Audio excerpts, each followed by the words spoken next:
नमस्कार। Economics Awadh classes YouTube channel पे आपका स्वागत है। आज की क्लास में हम लोग उपभोक्ता व्यवहार के अध्ययन के अंतर्गत जो टॉपिक पढ़ रहे थे, पिछली वीडियो में हम लोगों ने प्रतिस्थापन की सीमांत दर के बारे में अध्ययन किया। उसी वीडियो में हम लोगों ने जाना कि प्रतिस्थापन की सीमांत दर घटती हुई क्यों होती है। आज के इस वीडियो में हम लोग तटस्थता वक्र या उदासीनता वक्र, इंडिफरेंस कर्व के बारे में अध्ययन करेंगे। तो उपभोक्ता संतुलन के संबंध में जो अध्ययन किया था हम लोगों ने, वह अध्ययन मुख्य रूप से संख्यात्मक माप पर आधारित था। मार्शल का दृष्टिकोण इस तथ्य पर आधारित था कि वस्तु से मिलने वाली उपयोगिता का संख्यात्मक माप संभव है, अर्थात उपयोगिता को 1, 2, 3, 4 आदि रूपों में व्यक्त किया जा सकता है। इस माप के लिए मार्शल ने मुद्रा को मापदंड माना था। मार्शल का मानना था मुद्रा की सीमांत उपयोगिता स्थिर रहती है। मार्शल का गणनावाची या कह सकते हैं क्रमवाची दृष्टिकोण ह्रासमान सीमांत उपयोगिता नियम पर आधारित है, अर्थात वस्तु की मात्रा जैसे जैसे बढ़ाई जाती है उससे प्राप्त होने वाली सीमांत उपयोगिता घटती जाती है। एक ही बात की व्याख्या करने के लिए मार्शल दो विरोधाभासी मान्यताओं को लेते हैं, जिससे इनके सिद्धांत का कोई अर्थ नहीं रह जाता है। इसलिए मार्शल के गणनावाची उपयोगिता विश्लेषण सिद्धांत की आलोचना की गई। बाद में इन बातों को सही करके हिक्स एवं यंग ने उपभोक्ता संतुलन के एक नए सिद्धांत को देने का प्रयास किया, जिसे क्रमवाची उपभोक्ता संतुलन सिद्धांत कहा गया। क्रमवाची अवधारणा के अंतर्गत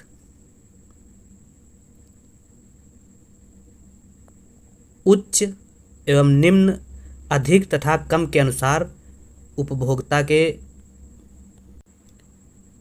व्यवहार को मापा जा सकता है। क्रमवाची उपभोक्ता संतुलन का अध्ययन तटस्थता वक्र या कह सकते हैं अनधिमान वक्र के माध्यम से किया जा सकता है, जिसमें हम लोग आज की इस क्लास में अनधिमान वक्र या कह सकते हैं तटस्थता वक्र क्या है, इसका आशय, परिभाषा, मान्यताएं, तटस्थता वक्र या उदासीनता वक्र की सारणी एवं आरेख की सहायता से व्याख्या, विशेषताएं, अपवाद स्वरूप विशेषताएं तथा महत्व एवं आलोचना के बारे में अध्ययन करेंगे। तो आज की क्लास स्टार्ट करते हैं।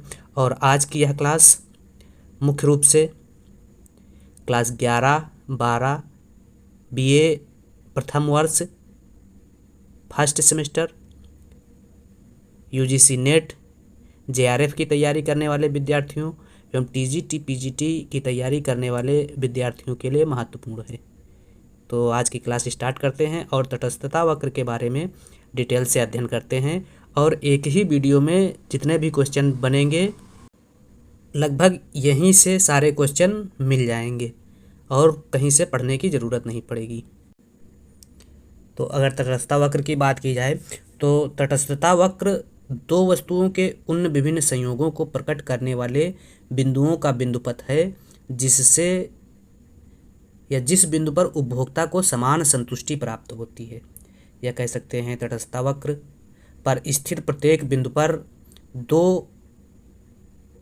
वस्तुएं x तथा y के ऐसे संयोगों को प्रदर्शित करती है जिससे उपभोक्ता को समान संतुष्टि प्राप्त होती है। उपभोक्ता इन सभी संयोगों को समान महत्व देता है और इन सब संयोगों में से किसका चुनाव करे, इसके प्रति वह उदासीन या तटस्थ रहता है। इस प्रकार से तटस्थता वक्र,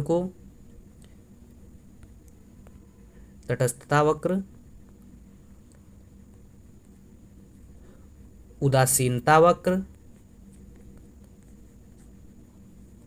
और अनधिमान वक्र, इन नामों से भी जाना जाता है।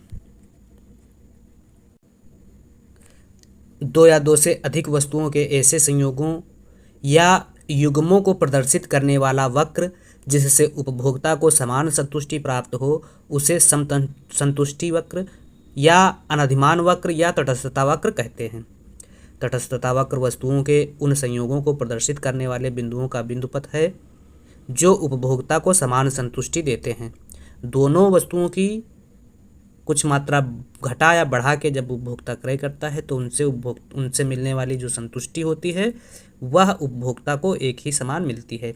तटस्थता वक्र के सभी बिंदु समान संतुष्टि देते हैं, इसलिए इनके बीच क्या कह सकते हैं, उपभोक्ता तटस्थ हो जाता है, इसलिए इसे तटस्थता वक्र भी कहा जाता है।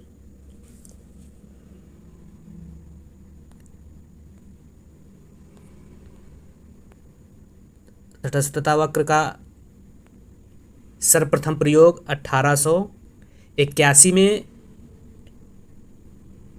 वाई.एफ. एजवर्थ द्वारा किया गया था। सर्वप्रथम तटस्थता वक्र का प्रयोग 1881 में वाई.एफ. एजवर्थ द्वारा किया गया था।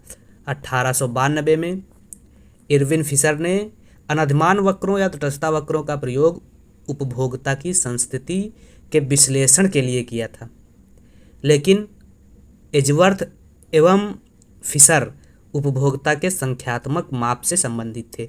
इनका जो माप था वह क्रमवाचक उपयोगिता के क्रमवाचक विश्लेषण से नहीं था।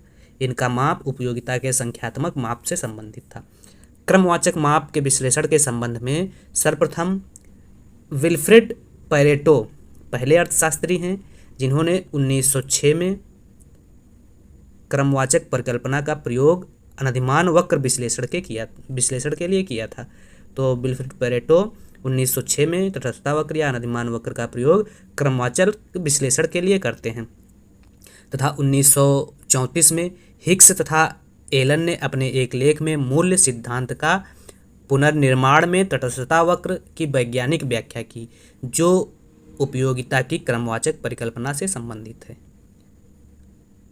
1956 में हिग्स ने ए रिवीजन ऑफ डिमांड थ्योरी में तटस्थता वक्र का संशोधित रूप प्रस्तुत किया और समस्या का अर्थमितीय विश्लेषण प्रस्तुत किया है। समस्या के समाधान के लिए अर्थमितीय विश्लेषण प्रस्तुत किया।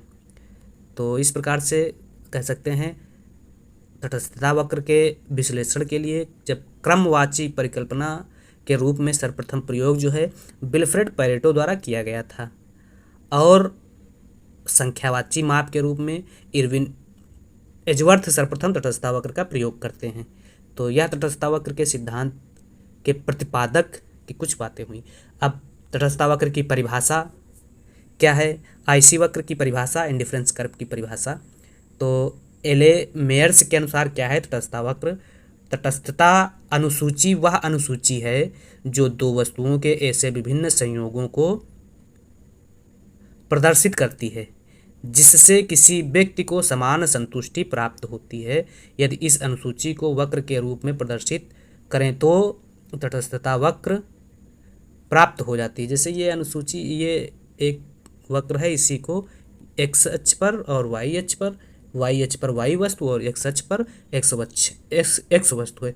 तो ये जैसे वाई अक्ष पर इतनी वस्तु खरीद रहा है और उस एक्स अक्ष पर इतनी वस्तु खरीद रहा है, इसको अगर घटाकर दूसरे संयोग पे आ रहा है तो जो वस्तु घटा रहा है ये बढ़ा रहा है, तो जब वस्तु घटती और बढ़ती है तो उससे क्या होता है, उपभोक्ता को समान संतुष्टि ही मिलती है। इसके अलावा के ई बोल्डिंग के अनुसार परिभाषा क्या है ये बताते हैं। के ई बोल्डिंग समान अनुराग प्रदर्शित करने वाली रेखाएं तटस्थता वक्र कहलाती हैं, क्योंकि वे वस्तुओं के ऐसे संयोगों को प्रदर्शित करती हैं जो एक दूसरे से ना तो अच्छी होती हैं और ना ही बुरी होती हैं। हैंडरसन तटस्थता वक्र या अनधिमान वक्र की परिभाषा देते हुए कहते हैं, वस्तुओं के ऐसे समस्त संयोगों का बिंदुपथ जिनसे उपभोक्ता को समान संतुष्टि प्राप्त होती है उसे तटस्थता वक्र का निर्माण होता है, और उसी को हैंडरसन तटस्थता वक्र कहते हैं। तो यह कुछ परिभाषाएं हैं तटस्थता वक्र की। अब तटस्थता वक्र का व्याख्या करने से पहले कुछ मान्यताएं ली गई हैं। क्या मान्यताएं हैं? मान्यताओं के बारे में जान लेते हैं। उपभोक्ता विवेकशील है। उपभोक्ता विवेकशील होने का मतलब हुआ उपभोक्ता को अच्छे बुरे का ज्ञान है तथा उपभोक्ता के पास जो आय तथा मूल्य है उसी के साथ वह अपनी उपयोगिता को अधिकतम करने की कोशिश करता है। इसी को उपभोक्ता की विवेकशीलता कहते हैं। इसके अलावा परिस्थितियों का पूर्ण ज्ञान है उपभोक्ता को। परिस्थितियों के पूर्ण ज्ञान होने का मतलब है कि जिसमें वह व्यवहार कर रहा है तथा उसके पास सभी आवश्यक सूचनाएं हैं। बाजार के संबंध में सभी आवश्यक सूचनाएं जो हैं उपभोक्ता के पास उपलब्ध हैं। विभाजित एवं समरूप वस्तुओं की मान्यता ली गई है। तटस्थता वक्र विश्लेषण इस मान्यता पर आधारित है कि उपभोक्ता जिन वस्तुओं का उपभोग कर रहा है वे ऐसी वस्तुएं हैं जिनको छोटे छोटे भागों में बांटा जा सकता है। तो विभाजित एवं समरूप वस्तुओं की मान्यता ली गई है। बाजार का या परिस्थितियों का पूर्ण ज्ञान है तथा उपयोगिता उसके द्वारा उपभोग की जाने वाली वस्तुओं की कुल मात्रा पर निर्भर करती है। संयोगों की जानकारी दी गई है तथा पूर्ण तृप्ति बिंदु का अभाव है।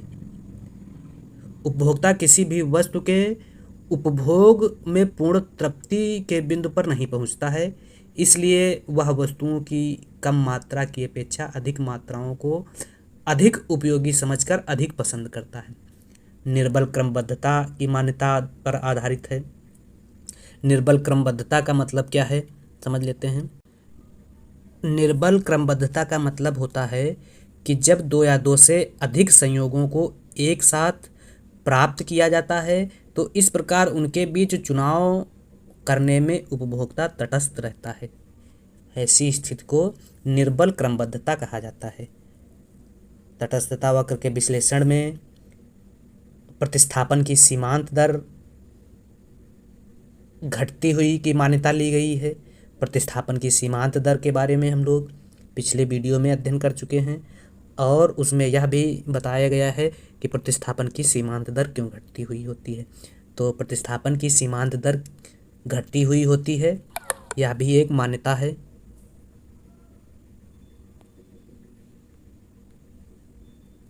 अगली जो विशेषता है वो मान्यता है आईसी वक्र अनधिमान के संबंध में सकर्मकता तथा स्थिरता की मान्यता पर आधारित है। सकर्मकता का मतलब ये हुआ कि यदि एक उपभोक्ता के लिए ए की अपेक्षा बी संयोग जो है अधिक संतुष्टिदायक है और बी की तुलना में सी संयोग अधिक संतुष्टि प्रदान करता है तो सी संयोग का संतोष निश्चित ही ए संयोग से अधिक होगा, अर्थात ए का संयोग उपभोक्ता के लिए बड़ा होगा। तो यह मान्यताएं थी। अब इसके बाद हम लोग एक सारणी की मदद से तटस्थता वक्र विश्लेषण को समझने का प्रयास करते हैं और इसी सारणी की सहायता से आरेख बनाने का प्रयास किया जाएगा कि तटस्थता वक्र का आरेख कैसे बन सकेगा या बनेगा।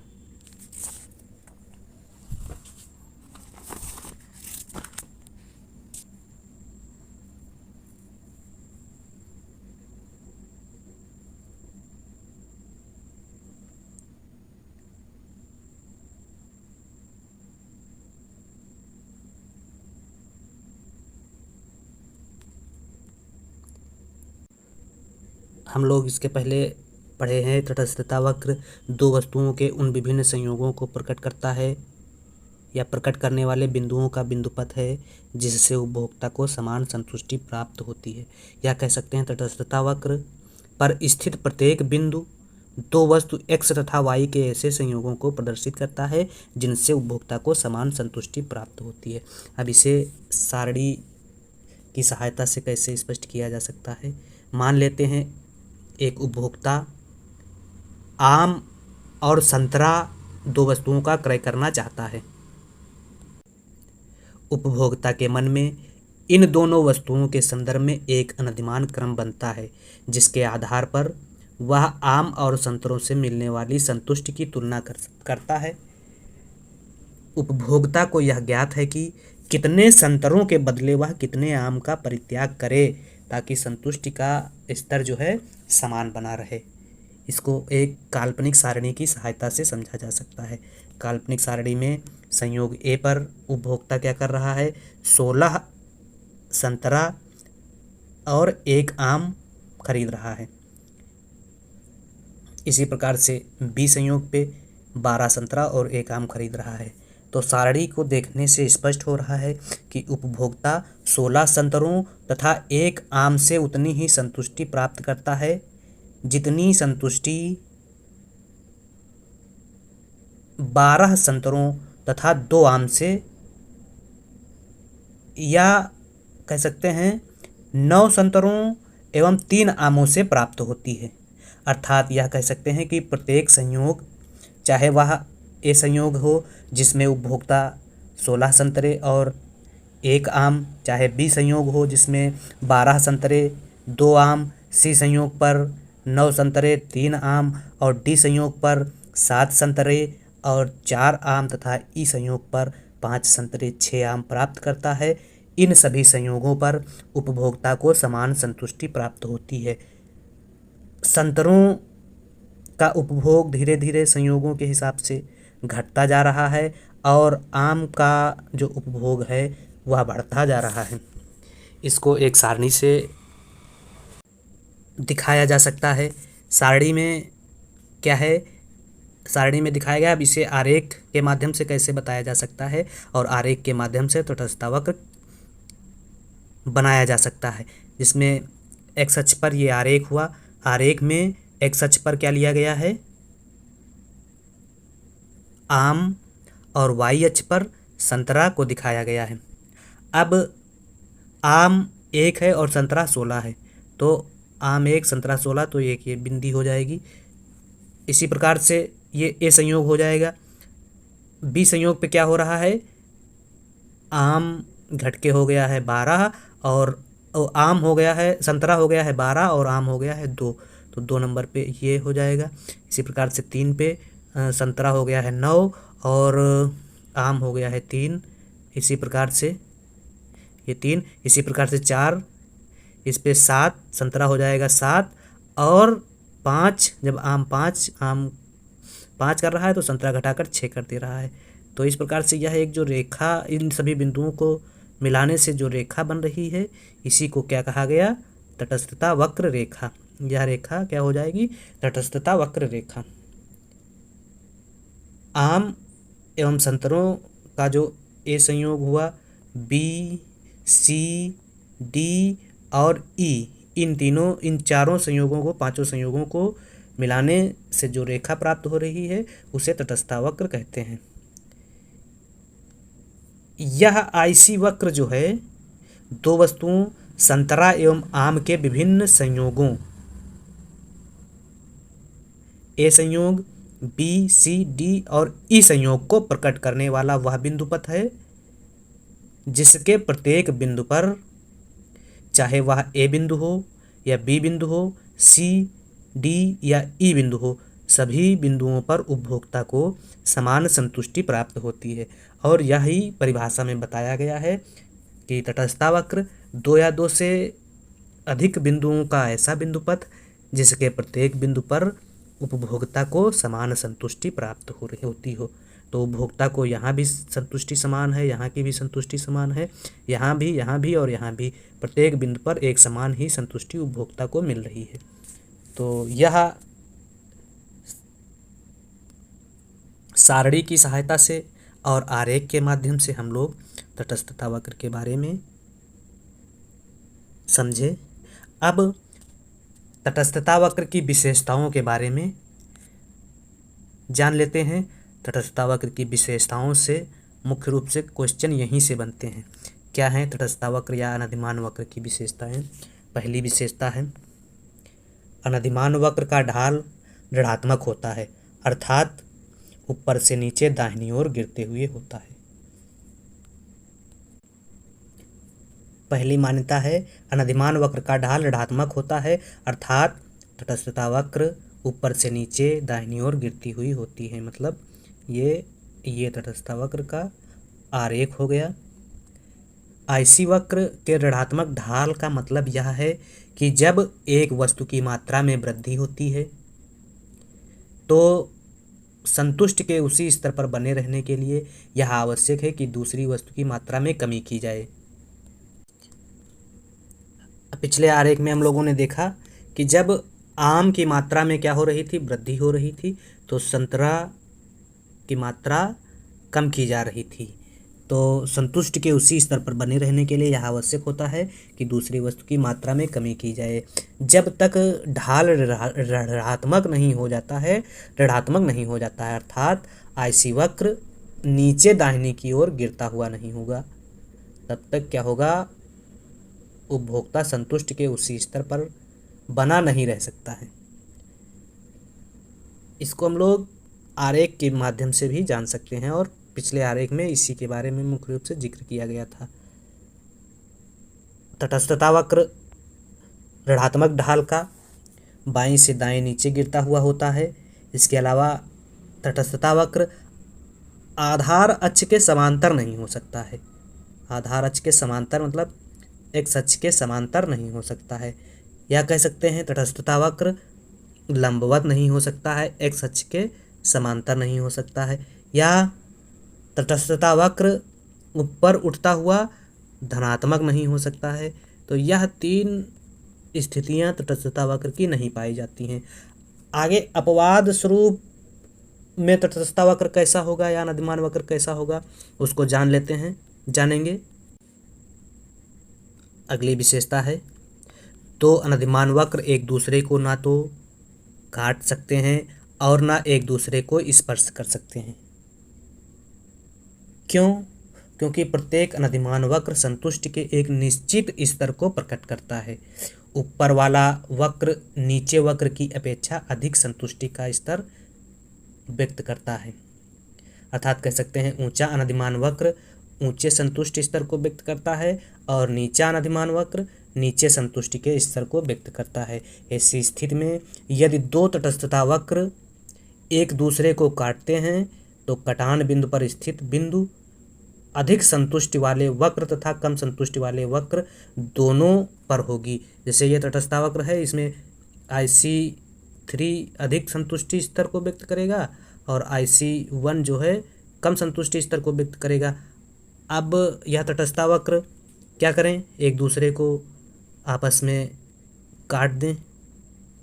तो अगर एक दूसरे को काटेंगे तो क्या होगा, इसमें यही पता नहीं चल रहा कौन ऊंचा तटस्थता वक्र है और कौन नीचा तटस्थता वक्र है, अर्थात दोनों का संतुलन बिंदु एक ही स्तर पर हो जाएगा, ए पे हो जाएगा। तो इससे इस स्थिति क्लियर नहीं हो रही, स्पष्ट नहीं हो रही है। अगली विशेषता में बताया गया है अनधिमान वक्र एक दूसरे को स्पर्श नहीं कर सकते। तो यह जो है अनधिमान वक्र एक दूसरे को स्पर्श नहीं कर सकते हैं, यह भी गलत है। क्यों स्पर्श नहीं कर पाएंगे?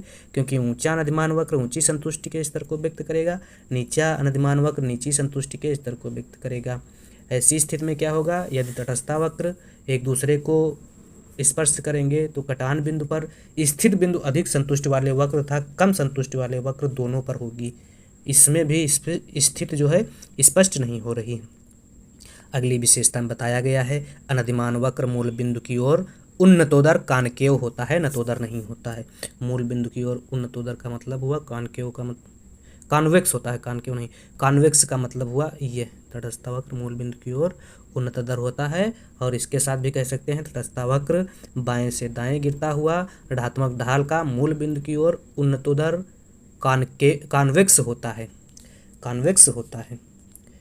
तो तटस्थता वक्र के कॉन्वेक्स होने का कारण क्या है? तटस्थता वक्र के उन्नतोदर होने का मुख्य कारण क्या है? घटती हुई सीमांत प्रतिस्थापन की दर। समान संतुष्टि स्तर पर बने रहने के लिए यह आवश्यक है कि y के लिए x की प्रतिस्थापन की सीमांत दर क्रमशः घटती जाए। अर्थात कह सकते हैं घटती हुई प्रतिस्थापन की सीमांत दर के कारण ही तटस्थता वक्र उन्नतोदर या कॉन्वेक्स होता है।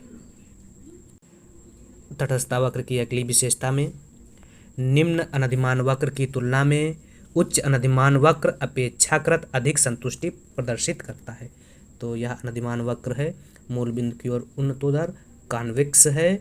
तो जो नीचे तटस्थता वक्र है IC 1 2 3, तो IC1 संतुष्टि के स्तर कम संतुष्टि के स्तर को व्यक्त करेगा और IC3 संतुष्टि के स्तर को अधिक व्यक्त करेगा। अगली विशेषता है अनधिमान वक्र अंडाकार नहीं हो सकता है। तो अनधिमान वक्र यह अंडाकार नहीं हो सकता है, यह क्या है, गलत है। लेकिन अपवाद स्वरूप अनधिमान वक्र अंडाकार हो सकता है। तो इसको हम लोग अभी आगे अध्ययन करेंगे किन परिस्थितियों में अनधिमान वक्र अंडाकार, लंबवत, क्षैतिज और धनात्मक हो सकता है। तो इसको भी डिटेल से अध्ययन करेंगे। अगली जो विशेषता है वह है अनधिमान वक्र अक्षों को स्पर्श नहीं करता, यह गलत है। तो अनधिमान वक्र अक्षों को स्पर्श कर सकता है। अब अनधिमान वक्र का जो अपवाद स्वरूप स्थित है उसमें क्या बताया गया है, तटस्थता वक्र मूल बिंदु की ओर नतोदर होना। मूल बिंदु की ओर नतोदर होने का मतलब क्या है, बताया गया है विशेषताओं में, मूल विशेषताओं में बताया गया है कि तटस्थता वक्र तटस्थता वक्र या अनधिमान वक्र मूल बिंदु की ओर उन्नतोदर कॉन्वेक्स होता है। लेकिन अपवाद स्वरूप स्थिति में बताया गया है तटस्थता वक्र मूल बिंदु के नतोदर होगा। नतोदर कैसे होगा, तटस्थता वक्र मूल बिंदु के नतोदर तब होगी जब वाई वस्तु जिसे हम छोड़ रहे हैं वह ऐसी वस्तु हो जिससे क्या हो, हम छुटकारा पाना चाहते हों। वैसी स्थिति में हम x वस्तु की इकाइयों के लिए y की उत्तरोत्तर बढ़ती हुई इकाइयों को छोड़ने के लिए तैयार हो जाएंगे। मतलब जो वस्तु छोड़ने वाली हो उस वस्तु के लिए, या जो उपयोग में ना हो उस वस्तु के लिए जो है अनधिमान वक्र नतोदर होता है। अनधिमान वक्र अंडाकार या वृत्ताकार हो सकती है। तो अनधिमान वक्र सामान्यतः IC वक्र मूल बिंदु की ओर उन्नतोदर होगी, पर यदि उपभोक्ता किसी वस्तु का उपभोग बिना उससे प्राप्त होने वाली उपयोगिता को ध्यान में रखते हुए बढ़ाता चला जाता है तो ऐसी स्थिति में अनुपयोगिता मिलने पर भी उपभोग नहीं रोकेगा उपभोक्ता। तो ऐसी स्थिति में अनधिमान वक्र अंडाकार या कह सकते हैं वृत्ताकार हो सकता है। यह बोल्डिंग का मानना है कि अनधिमान वक्र अंडाकार या वृत्ताकार हो सकता है। आगे अपवाद स्वरूप स्थिति में अनधिमान वक्र का दाहिनी गिरती हुई सीधी रेखा होना। तो अनधिमान वक्र बाएं से दाएं गिरती हुई सीधी रेखा उन्नतोदर ना होकर सीधी रेखा हो सकती है। तो यह कौन सी स्थिति है, तो जब दो वस्तुएं पूर्ण प्रतिस्थानापन्न होती हैं तो तटस्थता वक्र एक सीधी रेखा होती है। इस स्थिति में खींचा गया IC वक्र प्रदर्शित करता है कि उपभोक्ता एक ही वस्तु पर अपनी पूरी आय व्यय कर सकता है। तो जब क्या हो, दो वस्तुएं पूर्ण प्रतिस्थानापन्न हो तो ऐसी स्थिति में IC वक्र एक सीधी रेखा के रूप में होती है। यह क्वेश्चन पूछा जाता है एग्जाम में कि किन परिस्थितियों में IC वक्र एक सीधी रेखा के रूप में होती है। तो जब वस्तुएं पूर्ण प्रतिस्थानापन्न हो तब IC वक्र सीधी रेखा के रूप में हो सकती है। अगली अपवाद स्वरूप स्थिति में तटस्थता वक्र का समांतर होना। तो तटस्थता वक्र समांतर कब हो सकती है, जब IC वक्र एक सीधी रेखा के रूप में हो। तटस्थता वक्र कब समांतर हो सकती है, पूर्ण स्थानापन्न वस्तुओं के संबंध में तटस्थता वक्र सीधी रेखा के रूप में होगी, यह समांतर हो सकती है। या जब दोनों वस्तुएं पूर्णतः पूरक हों तब IC वक्र एल आकार की हो सकती है, समकोण हो सकती है, आधार अक्ष या लंब अक्ष के समांतर हो सकती हैं। जब दोनों वस्तुएं कैसी हों, पूर्णतः पूरक हों, तब IC वक्र एल आकार की हो सकती है। पूरक वस्तुओं के संबंध में IC वक्र Y अक्ष के समांतर हो सकती है, IC वक्र X अक्ष के समांतर हो सकती है, IC वक्र समकोण हो सकती है और आधार अक्ष के समांतर हो सकती है। पूरक वस्तुओं की स्थिति में यह कंडीशन पाई जाती है। अब तटस्थता वक्र की लगभग समस्त जानकारी हम लोगों ने ले लिया है। अब तटस्थता वक्र का महत्व या उपयोगिता क्या है? तो तटस्थता वक्र उपभोग में महत्वपूर्ण होता है। उपभोग में तटस्थता वक्र के महत्व के बारे में बताया जा सकता है कि तटस्थता वक्र के विश्लेषण की सहायता से उपभोक्ता के संतुलन की जानकारी ज्ञात की जा सकती है तथा उपभोक्ता के किन्हीं दो बिंदुओं के बीच अनुराग क्रम को निर्धारित किया जा सकता है। इसके अलावा तटस्थता वक्र के माध्यम से उपभोक्ता की बचत को भी मापा जाता है। उत्पादन के क्षेत्र में भी तटस्थता वक्र का विशेष महत्वपूर्ण योगदान होता है। यह वक्र दो उत्पादकों के ऐसे दो या दो से अधिक संयोगों को दिखाता है जिनसे समान उपज प्राप्त होती है। विनिमय के क्षेत्र में तटस्थता वक्र का महत्व होता है।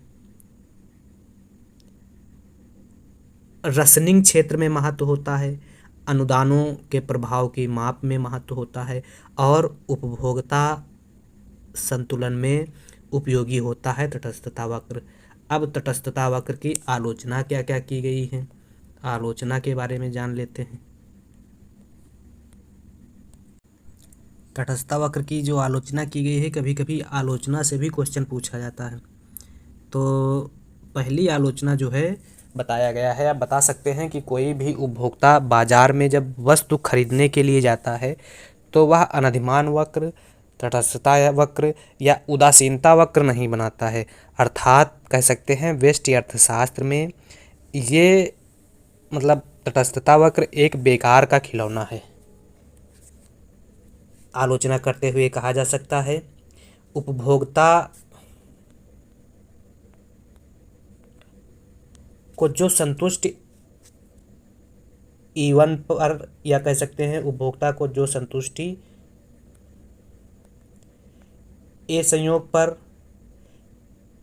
मिलती है वह बी या सी पर मिले, यह कहना ठीक नहीं है। वास्तविक रूप से अगर देखा जाए तो एक या दूसरे बिंदु पर जो है संतुष्टि बदल जाती है। इसके अलावा रॉबर्टसन इसकी निंदा करते हुए कहते हैं कि आईसी वक्र जो है नई बोतल में पुरानी शराब है। अर्थात यह सिद्धांत मार्शल का ही सिद्धांत है।